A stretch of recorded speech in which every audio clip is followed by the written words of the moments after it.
a warning carved in stone. You are telling the people who come after you, centuries, maybe millennia later, that something exists in this world, something dangerous, something that does not follow the rules of any animal you have ever hunted or any storm you have ever survived. Cultures on opposite sides of the planet, with no contact, no shared language, no trade routes connecting them, all left behind the same warning. The same creatures, described with the same detail, the same terror. So what exactly did they see? Welcome to Mythic Origins.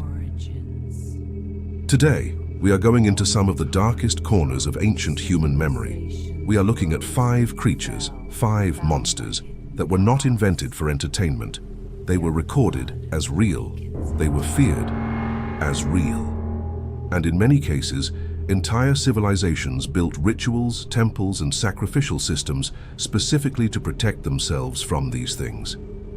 Now, to be clear, we are not here to tell you these creatures definitely exist. Science has explanations for many ancient myths, misidentified animals, natural disasters given a face, psychological responses to trauma and fear. But these 5 cases are different. These are the ones where those explanations feel incomplete, where the evidence goes further than it should, where scholars and historians still sit in quiet disagreement. These are the 5 ancient monsters that science cannot fully explain. We begin in ancient Egypt, specifically in the Hall of Two Truths, a chamber that every human soul, according to Egyptian belief, had to pass through after death. The scene was always the same. Your heart was removed from your chest and placed on a golden scale. On the other side, a single feather. The feather of Ma'at, the goddess of truth and cosmic order. If your heart was heavy, weighed down by cruelty, lies, greed, the scale would tip. And waiting at the base of that scale was a creature the Egyptians called Ammit. Ammit was not like other Egyptian gods or spirits. She was described as part lion, part hippopotamus, and part crocodile, the 3 most dangerous predators known to ancient Egyptians. She was called the devourer of the dead, and her purpose was singular and merciless. She consumed the unworthy heart, permanently, completely. There was no afterlife for those she consumed, no reincarnation, no second chance. You simply ceased to exist. Now here is where it gets strange. The Ammit was not worshipped. She was not given offerings or temples. In a culture that deified nearly everything, the sun, the Nile, the dung beetle, Ammit received nothing. She was described as a necessary terror, a consequence, as if the Egyptians were not making her up, but simply reporting something they already knew to be true. Some Egyptologists theorize that Ammit represents a psychological archetype, guilt made physical. The inner knowledge that some actions are unforgivable.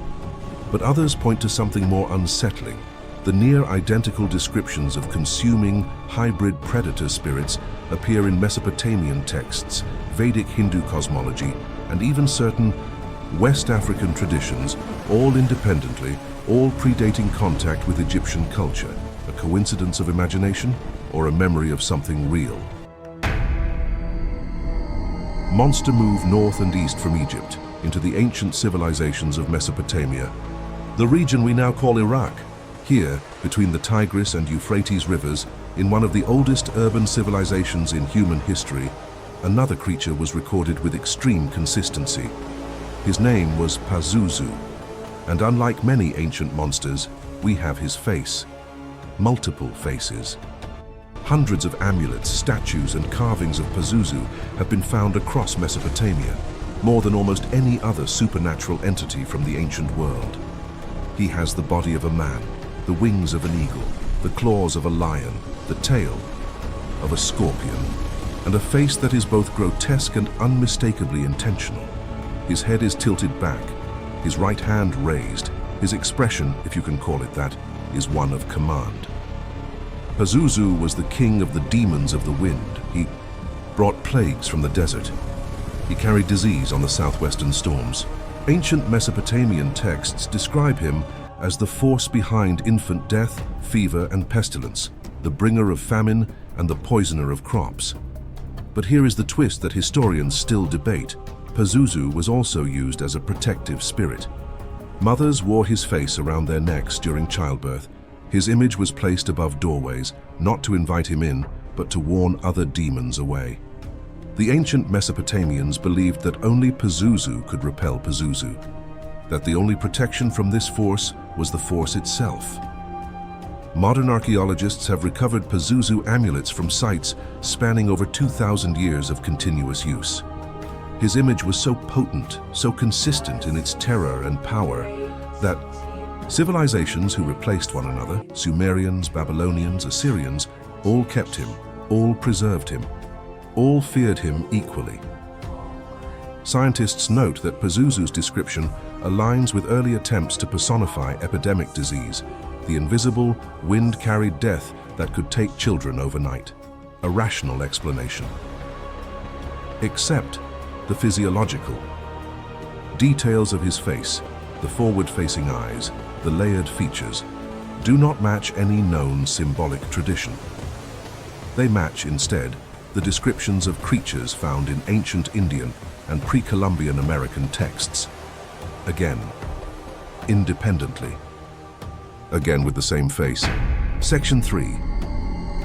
Monsterlets talk about something that science almost explained and then couldn't quite finish the job. The Kraken. Most people think of the Kraken as a Norse legend, a giant sea monster that could drag whole ships beneath the waves. And it is true that Norse sagas describe it in chilling detail. A creature so large it was mistaken for an island. Sailors who landed on its back lit fires and only realized their error when the ground began to move. But the Kraken does not begin with the Norse. Ancient Greek sailors described a creature they called the Teuthida, a massive, many-armed sea beast lurking in the deep Mediterranean. Roman naturalist Pliny the Elder, writing in the 1st century AD, documented accounts of a creature with arms as thick as tree trunks, dragging fishermen from their boats off the coast of what is now Spain. For centuries, science dismissed it. Then, in the 19th century, fragments of something enormous began washing ashore. Giant squid, real animals, some reaching lengths of over 40 feet, with eyes the size of dinner plates, with suckers capable of leaving circular scars on the skin. Of sperm whales, science said, mystery solved. The Kraken was a giant squid, except the ancient accounts don't stop there. They describe the creature coming to the surface deliberately, coordinating, targeting specific ships while ignoring others, displaying what multiple independent sources describe as, and we are quoting ancient testimony here, terrible intelligence. In 2013, marine biologist Mark McMenamin published a controversial theory suggesting that a previously unknown deep-sea predator, far larger than the giant squid, may have been responsible for arranging the fossilized bones of ichthyosaurs in geometric patterns on the ocean floor. His conclusion, contested but not disproven, a creature of immense size and possible intelligence was hunting these prehistoric animals. Deliberately. The ocean covers 71% of this planet. We have explored less than 20% of it. The Kraken may not be a legend.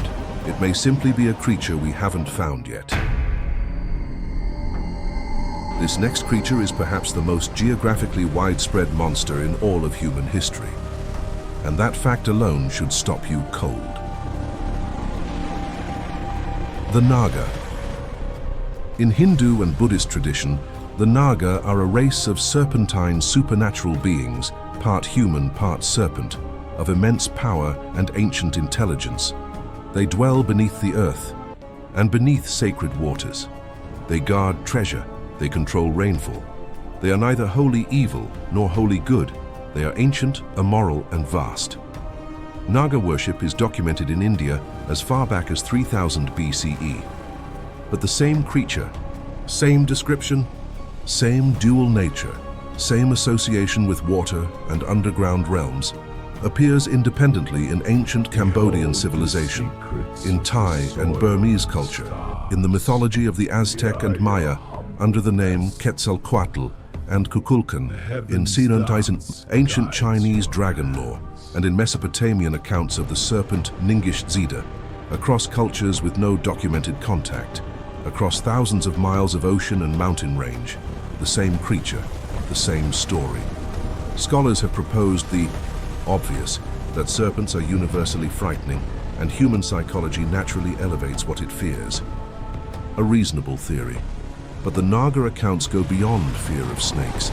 They describe specific behaviors, the molting of skin as a symbol of immortality, the guarding of underground spaces, the connection between serpentine beings and the cycles of water and life that are far too specific to be coincidental. The most unsettling detail? Multiple ancient cultures, including those in Cambodia, India, and Mexico, describe the Nāga not as a creature humanity invented, but as a civilization that existed before humanity. One that taught early humans agriculture, writing, astronomy. No, mainstream archaeologist accepts this as literal truth. But no one has yet explained how the same description of the same non-human intelligence appears on every inhabited continent. Some mysteries are too consistent to be coincidence. Our final creature is less famous than the others, and that, in many ways, makes it more disturbing. The Carbuncle. Deep in the indigenous traditions of South America, in the Andes, in Argentina, in Chile and Peru, there are accounts of a creature unlike anything else in world mythology. A small animal, the size of a fox or small dog, covered in thick, impenetrable armor, described as nearly invisible in the shadows, and bearing, in the center of its forehead, a glowing gemstone. The Spanish conquistadors who arrived in South America in the 16th century recorded indigenous accounts of the carbuncle in detail. They called it a treasure. They hunted it. They never caught it. The indigenous peoples described it differently. The carbuncle was not a treasure to be taken. It was a guardian, a watcher, a creature of immense age that moved through the mountain, wilderness leaving no tracks, no evidence, no body, only the stories of those who had seen its light in the darkness before quickly, quietly disappearing. Modern cryptozoologists have proposed several explanations. Bioluminescent fungi on a known animal, a beetle species with highly reflective carapace, even rare geological phenomena that produce light in mountain terrain. All possible, none confirmed. What makes the carbuncle particularly haunting is its longevity. Sightings, described consistently, have continued into the modern era. In 1890, a Chilean naturalist named Ramón Laval documented 17 independent accounts from different regions, all matching the same description. In 1935, a British expedition into the Patagonian wilderness returned with a partial report describing a creature with an unusual phosphorescent quality before the expedition lost 2 members and the report was quietly archived. The file still exists. It is not classified. It is simply forgotten, as so many things about this creature seem to be. The Andes are vast, and some things in the dark do not wish to be found. Dark truth here is the thing that none of these individual stories fully prepares you for. It is not that these creatures appear in multiple cultures. It is the way they appear. In every single case we have looked at today, the ancient accounts share one detail that no cultural diffusion theory, no shared psychological archetype, and no simple coincidence can cleanly explain. These creatures were remembered as real before they were mythologized. The Ammit appears in the earliest Egyptian funerary texts, not as a metaphor, but as an actual threat requiring actual precautions. Pazuzu's amulets predate the religious systems that would later incorporate him. The Nāga appear in the oldest layers of Hindu and Buddhist scripture as historical beings, not symbolic ones. The Kraken is described in the earliest surviving maritime accounts, not in stories but in navigational warnings. And the Carbuncle exists in indigenous oral histories that archaeologists date to pre-Columbian periods, long before Spanish contact could have introduced any outside influence. The mythologizing came later. The fear came first. Anthropologist Dr. David Jones, in his 2000 work An Instinct for Dragons, proposed a theory, and it is a theory, that human beings carry a genetic, evolutionary memory of predators. That our brains are wired to remember and fear specific combinations of features: scales, claws, wings, serpentine movement. That ancient monsters are not imagination. They are inherited memory. If he is right, then every one of these creatures is a ghost, not of the supernatural but of something biological. Something real that our ancestors survived, recorded in flesh and bone, and passed down not in words, but in the architecture of the human brain itself. We are not afraid of monsters because we invented them. We invented them because we were afraid. Ending these 5 creatures, the Ammit, Pazuzu, the Kraken, the Nāga, and the Carbuncle, are separated by thousands of miles and thousands of years.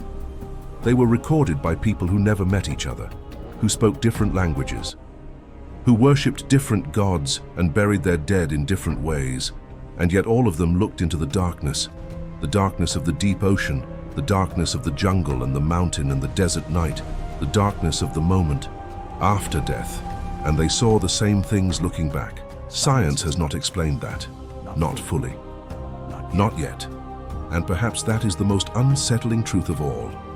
Not that these monsters might be real, but that humanity, across every civilization, every century, every language, has always known they are. We just keep forgetting, and the darkness keeps reminding us. If you want more stories from humanity's forgotten past, subscribe to Mythic Origins. New documentaries every week, from the creatures that haunted ancient dreams to the civilizations that vanished without a trace. The past is darker than they taught you, and we are just getting started.